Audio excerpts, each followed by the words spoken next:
Hey all, AK here. I've teamed up with Vespers and the Warp Academy crew to bring all of you some free new tutorials and free production tools. You can learn more about me on my website, aktunes.com, or check out my trainer profile back at Warp Academy. Don't forget to click this link and grab the free download so you can follow along with this tutorial. Alright, let's get to the good stuff. Today, I want to talk about working quickly. Music production takes a long time. If it doesn't for you, I'm jealous, but for most of us, it takes hours and hours and hours and hours to make a song that's anywhere half decent. Sometimes even just to make a sound that's half decent. That said, working faster is usually going to be better, especially when it comes to implementing things and finding ways to experiment more quickly. So let's start with a practical example. I have this synth line, but I want it to be more sound designy, to have more interest and depth. But I really don't want to change the notes or chop up the audio.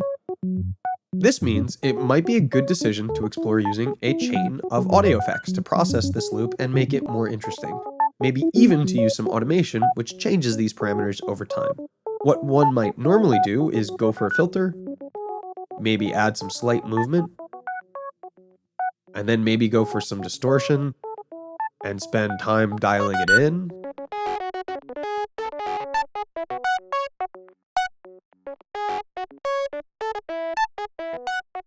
And then add reverb and spend time dialing it in. I'm going to stop here because the point is that this is a lot of clicks and mousing and some typing.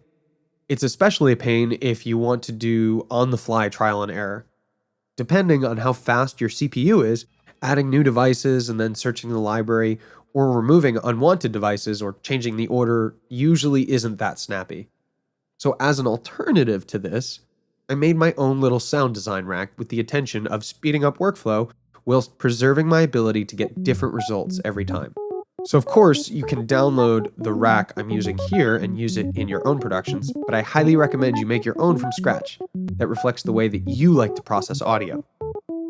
So if I put this rack in here, you can probably immediately see what's going on. It contains one chain with all the native effects in Live that I frequently use. And they are turned off and folded in. This means they take up no or little CPU to maintain, but are right there for you to quickly toggle on and tweak.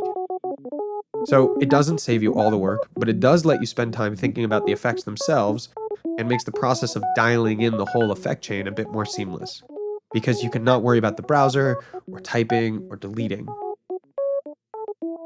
As I sort of dial the sound in, I'll mention that the order of the effects here is pretty intentional. From my experience as a guitar player, I've learned that often the cleanest sounds come from thinking about an effect chain in this way. Filters first, think wah pedals, then modulation and noise adders, then distortion and amp modeling.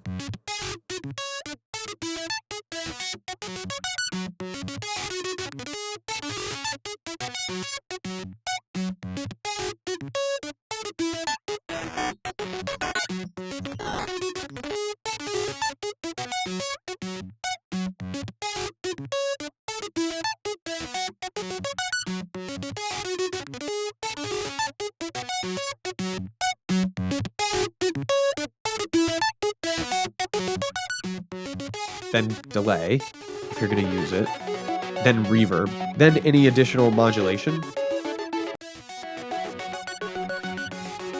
then EQ, then compression.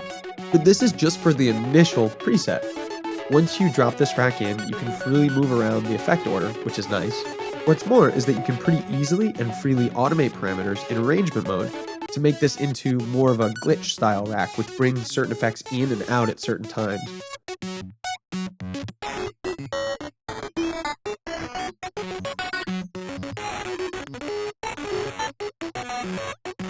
By automating the on-off values in your timeline with the pencil tool. So the rack works sort of in two ways, to dial in interesting sound design and to create complex sounding effects with modulation via your favorite lightweight live devices. Of course, when building your own rack with your own favorites, you can absolutely chain VSTs together, though I find this adds significantly to the time it takes the effect chain to load, even if the VST is turned off. And since VSTs require their own window in Live, you don't get to see everything at the same time quite as much. Plus, Live's devices might not look as pretty as other vendors' products, but I'm always impressed by how good the Live stuff sounds in Live. If you know about software development cycles, perhaps you're not surprised by this either. Anyway, this may seem like only a minor workflow improvement, but I promise you, if you take the time to build your own little sound design rack with the effects you know well and use a lot, you'll be in love with this little production Swiss Army knife, and you'll end up making stuff that sounds good a lot more quickly. That's all for this video. If this was useful to you guys, do us the favor of liking this video so we can bring you more. Also, make sure you click this link to grab a free download of all the files we built in this tutorial. Warp Academy is a huge library of production courses and free tools, synth patches, samples, templates, custom racks.